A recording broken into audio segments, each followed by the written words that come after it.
మీకు ఒకని మీద విరోధం, గొడవ. గొడవ ఎవరి మీదైనా ఉందా? కక్ష ఎవరి మీదైనా ఉందా? ఒకవేళ అలా కక్ష, గొడవ, విరోధం ఉంటే మీరు నిలువబడి ప్రార్థన చేయనప్పుడల్లా వాణ్ణి క్షమించండి. ఏం జరుగుద్ది అప్పుడు? అప్పుడు పరలోకమందున్న మీ తండ్రి మీ పాపాలను క్షమిస్తాడు. మీరు క్షమిస్తేనే ఆయన మిమ్మల్ని క్షమిస్తాడు. రూల్ చూసారా? మీరు క్షమించితేనే దేవుడు మిమ్మల్ని క్షమిస్తాడు. ఒకవేళ మీరు క్షమించకపోతే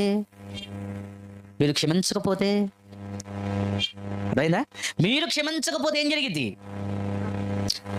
అన్న తమ్ముళ్ళు ఇద్దరు కొట్టేసుకున్నారండి. ఇప్పుడు ఇద్దరు అన్నదమ్ముల్ని కలపాలని చూస్తారా, విడగొట్టాలని చూస్తారా?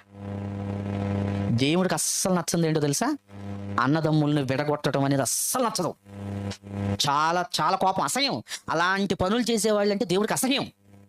మీ వలన ఇప్పుడు ఏ అన్నదమ్ముల మధ్య సంబంధాలు, సహోదరుల మధ్య సంబంధాలు తెగిపోకూడదు. చాలా డేంజర్స్ అమ్మా.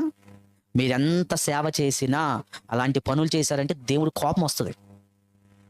దేవుడికి అస్సలు ఇష్టం ఉండదు. విడగొట్టడం దేవుడికి ఇష్టం ఉండదు.